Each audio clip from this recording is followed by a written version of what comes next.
Hi student, इससे जो पहले वाला वीडियो हम लोगों ने देखा था उसमें जो हमने पढ़ाया आप लोग को वो हिंदी व्याकरण का ही है, पार्ट नंबर 2। और इस हिंदी व्याकरण का पार्ट नंबर 2 में जो आपका पाठ दिया गया वो है वर्ण विवेक के बारे में, जिसमें वर्णमाला और वर्ण विच्छेद के बारे में दिया गया है, जिसमें हम लोग अब तक खास करके वर्ण किसे कहते हैं, वर्णमाला में कितने स्वर हैं, क्या व्यंजन है, ये सब सारा का सारा चीज अभी तक हम लोगों ने पढ़ लिया।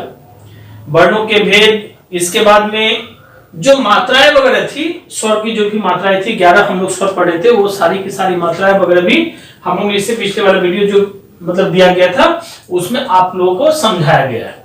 अब हम लोग समझेंगे आज वो उसके बाद वाला जो पॉइंट है वो पॉइंट है आपका स्वर के भेद। यहां तक तो हम लोगों ने पढ़ लिया था ना कि खास करके वर्ण के 2 भेद होते हैं, एक स्वर और एक व्यंजन। तो आज हम लोग उसी स्वर के भेद के बारे में पढ़ने के लिए जाते हैं।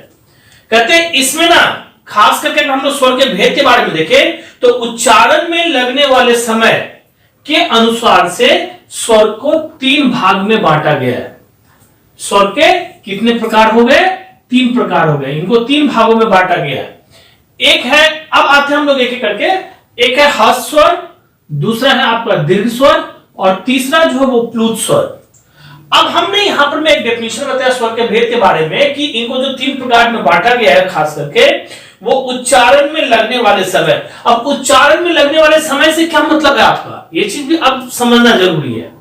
जैसे मैं एक शब्द यहां पर एक वर्ण का जो है ना अक्षर के बारे में हम बता रहे हैं, ये इसको हम लोग अ पढ़ते हैं, कहते इसमें ज्यादा समय नहीं लगता बोलने में, ये तुरंत आपका हम लोग इसको क्या करते हैं, इसको एक तरह से बोल लेते हैं, उच्चारण कर लेते हैं। लेकिन अगर अ के बाद हम लोग यहां पर में ना एक और शब्द लिखते हैं, वो है आ। देखिए जहां आपका अ बोलने में समय लगा था ना, ठीक उसका लगभग डबल समय आपको आ बोलने में लगता है। क्योंकि जब हम लोग आ बोलते हैं ना तो थोड़ा देर तक उसको बोलते ही रहते हैं, लेकिन इसके बावजूद भी आगे अगर हम लोग बढ़े तो एक शब्द होता है आपका जैसे व्योम, ओम, ये सारे के सारे शब्द होते हैं ना, इनको बोलने में और ज्यादा समय लगता है। मतलब मेरा कहने का अर्थ एक ही है कि जब हम लोग उच्चारण करते हैं अ का तो उसमें ज्यादा समय नहीं लगता। एक ही करके हम लोग डेफिनेशन करेंगे, फिर इसके बाद में आता है आ का, उससे थोड़ा सा ज्यादा समय लगता है। और जब इसके बाद और आगे जैसे ओम, व्योम, ये सारे के सारे शब्द वगैरह हम लोग पढ़ते हैं ना तो उसमें और ज्यादा सा समय लगता है। तो इसी उच्चारण के आधार पर में स्वर को एक तरह से 3 प्रकार में बांटा गया है। एक है आपका ह्रस्व स्वर, एक है आपका दीर्घ स्वर और एक है आपका प्लुत स्वर। अब सबसे पहले हम लोग ह्रस्व स्वर में आते हैं। आखिर ये ह्रस्व स्वर जो होती है वो क्या होती है? कहते हैं कि जिन स्वरों के उच्चारण में सबसे कम अर्थात एक मात्रा का समय लगता है। क्या चीज लगता है इसमें? एक मात्रा का, जिसमें सबसे कम उच्चारण करने में सबसे कम और एक मात्रा का स्वर लगता है, उसी को हम लोग एक तरह से ह्रस्व स्वर कह सकते हैं। तो इसमें आप जैसे अ दे सकते हो, फिर छोटी ई दे सकते हो, छोटा ऊ दे सकते हो, ये सारी की सारी आपके ह्रस्व स्वर के अंदर में आ जाता है। लेकिन अब हमने तो यहां पर मैं कहा था कि जिसमें सबसे छोटी कम मतलब उच्चारण करने में कम समय लगेगा, ये तो ह्रस्व स्वर हो जाएगा। लेकिन अब अ के बाद में जब हम लोग आ बोले थे तो और ज्यादा उच्चारण लगा था। मतलब कहने का क्या होगा कि ह्रस्व स्वर को बोलने में जितना समय लगता होगा उससे कहीं ज्यादा समय आपका दीर्घ स्वर में लगता है। तो अब हम लोग आएंगे दीर्घ स्वर के बारे में समझेंगे। जिन स्वरों के उच्चारण में ह्रस्व स्वर से दुगुना समय लगता है उसको हम लोग दीर्घ स्वर कहते हैं। कौन सा स्वर बोलेंगे? उसको दीर्घ स्वर बोलेंगे। यानी कि जिन स्वरों के उच्चारण में ह्रस्व स्वरों से अधिक समय लगता होगा अर्थात दुगुना समय लगता होगा उसको हम लोग क्या कहेंगे? दीर्घ स्वर कहेंगे। और इसमें जैसे आप शब्द में आप जैसे आ, ये छोटी ई था तो अब ये बड़ी, ये छोटा ऊ था तो आप बरीऊ इस तरह से ले सकते हो। ये सारे के सारे दीर्घ स्वर के अंदर में चले आते हैं, इसीलिए हम लोग दीर्घ स्वर कहते हैं। अब अगला वाला जो स्वर दिया हुआ है ये है हम लोग का प्लुत स्वर। कौन सा स्वर है ये? प्लुत स्वर, जो खास करके स्वर के जो भेद है ना उसमें तीसरा वाला जो स्वर आता है। अब प्लुत को यानी कि एक तरह से लार्जर और लॉन्गर वर्ड भी कहा जाता है, एक तरह से वॉवेल भी कहा जाता है इसको। यानी कि कुल कुछ अवसरों पर में कहते हैं कि कुछ स्वरों में दीर्घ स्वर के उच्चारण से भी अधिक समय लगता है। ऐसे स्वर को ही हम लोग प्लुत स्वर कहते हैं कि कभी कभी जब हम लोग उच्चारण करते हैं ना कुछ स्वर वगैरह, तो उसमें आपका दीर्घ स्वर से क्या होगा, ज्यादा से ज्यादा समय प्लुत स्वर को बोलने में लगता है। तो इसी को एक तरह से प्लुत स्वर कहा गया है। इसको पहचानने के लिए स्वर के साथ में ना एक तरह से आप देखोगे किस तरह का, जैसे हम लोग ओम लिखते हैं, ओ में ओ की मात्रा, और इस तरह से एक पहचान के लिए इस तरह से एक निशान जैसा दिया जाता है। तो ये आपका इस तरह से यूज होता है, उपयोग होता है इसका। और ऐसा प्रयोग खास करके ना आप जब कभी संस्कृत वगैरह समय पढ़ोगे ना, तो वहां पर ना आपको ये सब चीज देखने को मिलेगा। कहीं पर में इसके जगह इस तरह का भी निशान का यूज किया जाता है। ये जो हम लोग यहाँ पर में एस के तरह, इंग्लिश शब्द का जो एस के तरह लिखा है ना यहाँ पे, उसके तरह वहां पे नीचे में जैसे दिया गया है थ्री के तरह, यानी कि 3 के तरह, उसका भी उच्चारण किया जाता है। तो ये प्लुत स्वर को बोलने में आपका बहुत सारा सा समय लगता है। तो इसके लिए आप लोग जैसे हमने कहा व्योम, ये का फिर या फिर ओम होता है ना, तो व्योम में इस तरह से लगता है, फिर ओम में आप ये लगा करके इस तरह से डाल सकते हो। तो ऐसे करके आप ये एग्जाम्पल में खास करके इसको लिख सकते हो, इसको बोल सकते हो। तो ये हो गए आपके स्वर के तीनों भेद। अब हम लोग जो करने जा रहे हैं, अब आते हैं हम लोग व्यंजन में। खास करके व्यंजन के बारे में तो हम लोग ना अगले वीडियो में ही, मतलब इससे पहले जो वीडियो हमने दिया था उसमें ही व्यंजन के बारे में, स्वर के बारे में सब परिभाषा वगैरह पढ़ लिए थे। फिर भी आज हम लोग फिर से व्यंजन के बारे में समझने की कोशिश करेंगे। इसका क्या भेद है, कितने भेद है, और कैसे कैसे उच्चारण के साथ में उस व्यंजन को भाग में, कितने भागों में बांटा गया है, वो सारे के सारे चीज हम लोग अब व्यंजन में करने जा रहे हैं। सबसे पहले हम लोग आते हैं व्यंजन। ये तो परिभाषा हम लोग ने वहां पर व्यंजन के बारे में पढ़ ही लिया था कि खास करके जिन वर्णों के उच्चारण के लिए स्वरों की सहायता लेनी होती है, किसकी सहायता लेनी होती है, स्वरों की सहायता लेनी होती है, उसे ही हम लोग व्यंजन कहते हैं। अब इसका अर्थ यह भी होता है कि आप स्वरों की तो सहायता ले रहे हो, लेकिन इसमें यह चीज भी समझने की जरूरत है कि व्यंजनों का उच्चारण आप बिना स्वर का कर ही नहीं सकते हो। इसलिए व्यंजन को बोलने के लिए आप स्वर का हमेशा ही उच्चारण करोगे, इसका आप उपयोग में जरूर लाओगे। अब आते हैं हम लोग व्यंजन के भेद में। व्यंजन के भेद को खास करके कहते हैं कि उच्चारण स्थान के आधार पर में व्यंजन को 3 प्रमुख भागों में, मुख्य भागों में बांटा गया है, जिसमें एक आपका स्पर्श है, एक अंतःस्थ है, और तीसरा जो है वो आपका उष्म व्यंजन है। ये मेन मुख्य है। इसके बाद में और आते हैं हम लोग संयुक्त व्यंजन में भी आएंगे। इसके बाद में आपका हलंत वगैरह सब है, विसर्ग वगैरह सब है, इसके बाद में निपात वगैरह भी, अनुस्वार वगैरह, ये सब में भी हम लोग आएंगे एक एक करके। लेकिन जो व्यंजन का जो मेन भेद है ना, वो आपका स्पर्श, अंतस्थ और उष्म, ये 3 भाग में इनको बांटा गया है। अब सबसे पहले हम लोग आते हैं स्पर्श में कि आखिर ये स्पर्श व्यंजन होता क्या है। देखिए, स्पर्श का अर्थ होता है किसी न किसी के साथ में ना, मतलब एक तरह से मिलान होना। अब कहने का अर्थ क्या हुआ कि बिना उसके टच से, जिसको हम लोग कहते हैं ना, वो आवाज आ ही नहीं सकता, उस तरह से हम लोग बोल ही नहीं सकते हैं। तो स्पर्श का मतलब ही हो जाएगा कि जिन अक्षरों अथवा वर्णों को उच्चारण के समय, जिन अक्षरों अथवा वर्णों को उच्चारण के समय जिह्वा, जिह्वा का अर्थ क्या होता है, जीभ, जिसको हम लोग कहते हैं जिह्वा, और इतना ही नहीं, जिह्वा के साथ साथ मुख के विभिन्न भागों, जिसमें आपका कंठ का नाम आता है, तालु का नाम आता है, मूर्धा का आता है, दांत का आता है, और होठ का आता है, ये सारी की सारी मतलब भागों को जो स्पर्श करती है, इसे ही हम लोग स्पर्श व्यंजन के नाम से जानते हैं।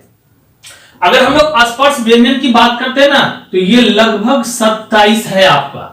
कितने हैं? 27, जिसको कह सकते हो 27 है। अब ये 27 अगर हम लोग गिनती करें, तो हमने इससे पहले क वर्ग के बारे में बताया था, याद होगा। च वर्ग के बारे में मैंने बताया था, वो भी याद होगा। इसके बाद में ट वर्ग के बारे में मैंने बताया था, वो भी याद होगा। फिर त वर्ग के बारे में मैंने बताया था, वो भी याद होगा। और फिर प वर्ग के बारे में मैंने बताया था, वो भी याद होगा। अब देखिए, क वर्ग का मतलब क्या हो गया, क ख ग घ जिसको हम लोग कहते हैं, उसमें कितने हो गए, 5। तो ये हो गए 5, ये भी हो जाएंगे 5, ये भी हो जाएंगे 5, ये भी हो जाएंगे 5, और ये भी हो जाएंगे 5। तो टोटल अगर हम लोग देखें तो ये हो गया आपका कितना, 25। आप बोलोगे सर आपने तो कहा 27, लेकिन आ तो रहा है यहाँ पर में 25। तो और जो एक है जिसको हम लोग र बोल के बोलते हैं, बड़ी र, इसमें हलंत लगती है, और फिर एक ढ जैसे होता है ना वैसे ही होगा, ठीक आपका ढ का, लेकिन इसमें भी हलंत। तो ये दो और इसमें जुड़ जाएंगे, तो जुड़ने के बाद में ये आपका टोटल 27 स्पर्श व्यंजन कहलाएंगे। इस तरह से व्यंजन के भेद में हम लोगों ने स्पर्श व्यंजन के बारे में समझ लिए, और इनको जो है ना वो इस तरह से 5 वर्गों में बांटा गया है। अब स्पर्श व्यंजन के बाद में दूसरा जो हमारे पास में वो है आपका अंतस्थ। कौन सा ये? अंतस्थ। कहते कि अंतस्थ का अर्थ होता है कि जिन अक्षरों के उच्चारण में जिह्वा मुख के विभिन्न भागों को पूर्ण रूप से स्पर्श न करे, मतलब जब आप कोई अक्षर बोलोगे ना उस समय में जिह्वा जो है ना वो किसी भी तरह से मुंह का किसी भी भाग से वो क्या करेगा? स्पर्श एक तरह से नहीं करेगा, उसे ही हम लोग अंतस्थ कहते हैं। और खास करके अगर अंतस्थ वर्ण की हम लोग बात करते हैं ना तो ये अंतस्थ आपके कितने हैं टोटल? ये 4 कहलाते हैं। कितने कहलाते हैं ये अंतस्थ आपका 4 कहलाते हैं, जिसमें य, फिर र, ल, फिर व, ये एक तरह से आपके 4 हो गए। इसमें हम लोग ने य, र, ल, व देखा, तो ये आपके 4 जो हो गए ना ये अंतस्थ वर्ण कहलाते हैं। अब इसका आप उच्चारण करके खुद देखिए, जब हम लोग य बोलते हैं ना तो आवाज जो हमारे ना एकदम ठीक जीवा से होते हुए निकल जाती है ना, वो जीवा को किसी के साथ में और किसी भी चीज से वो स्पर्श कराती है। उसी के जगह आप बोल के देखिए र र र, तो ये जो र शब्द है ना, जो अक्षर है ना, वो आपका जीवा किसी और मुख के भाग से किसी से भी वो आपका स्पर्श नहीं करता। तो इस तरह से ये अंतस्थ आपके 4 हो जाएंगे। इसके बाद जो आपका अगला दिया गया है वो है आपका उष्म का। उष्म का मतलब भी समझना जरूरी है। उष्म का अर्थ होता है गरम। उष्म का अर्थ क्या होगा? गरम। तो अर्थात अगर हम लोग इसकी परिभाषा करते हैं ना तो जिन वर्णों के उच्चारण में मुंह से रगड़ खाकर हवा बाहर निकलती है जिससे हल्की सीटी की सी आवाज आती हो। किसकी आवाज आती हो? सीटी जैसी आवाज आती हो, ठीक है, और गर्मी पैदा होती हो, उन वर्णों को ही हम लोग उष्म वर्ण के नाम से जानते हैं और उस व्यंजन उसी को कहा जाता है। और इसकी भी मतलब संख्या जो है ना इसकी भी वो आपका 4 है। कैसे? तो ध्यान से देखिएगा, इसमें भी ये हो गई तालब श, फिर ये हो गई मूर्धन्य स, फिर ये हो गई दंत श, और फिर ये हो गई ह। अब आप देखिए ये चारों का उच्चारण करके श श, जैसे हम लोग बोलते तो होता ना आवाज, जैसे हम लोग य बोले थे तो कोई साउंड नहीं था, कोई सीटी की आवाज नहीं थी, लेकिन आप श बोल के देखो श श, तो वैसे ही साउंड जैसा आता है, सीटी जैसी आवाज आती है, जहां से एक तरह से गर्म हवा आपके मुंह से बोलते वक्त में ना वो निकलता है। तो इस तरह से जो भी रहेगा उसको हम लोग उष्म व्यंजन के नाम से जानते हैं। तो व्यंजन के तो हम लोगों ने मुख्य जो भेद था वो स्पर्श, अंतस्थ और उष्म, इन सबों के बारे में हम लोगों ने समझ लिया। स्पर्श व्यंजन कितने हैं, अंतस्थ व्यंजन कितने हैं और उष्म व्यंजन कितने हैं। इसके बाद में मैंने कहा था कि इससे ही रहित आपका खास करके अब हम लोग आएंगे संयुक्त वर्ण में। वो संयुक्त वर्ण क्या है उसके बारे में समझेंगे। अब हम लोग आते हैं संयुक्त वर्ण व्यंजन में।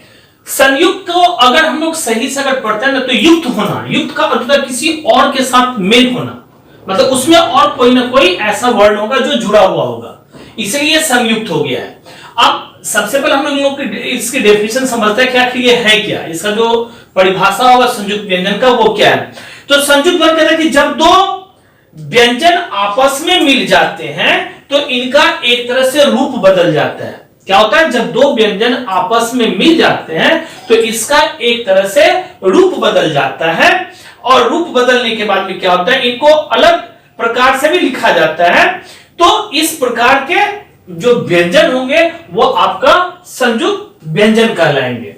ये चारों जो संयुक्त व्यंजन है इनको अब हम लोग अलग अलग तरीके से समझने की कोशिश करते हैं कि आखिर किस तरह से इनको तोड़ा गया है और किस तरह से इसमें संयुक्त की गई है, मतलब मिलाया गया है। सबसे पहले हम लोग आते हैं अक्षर में।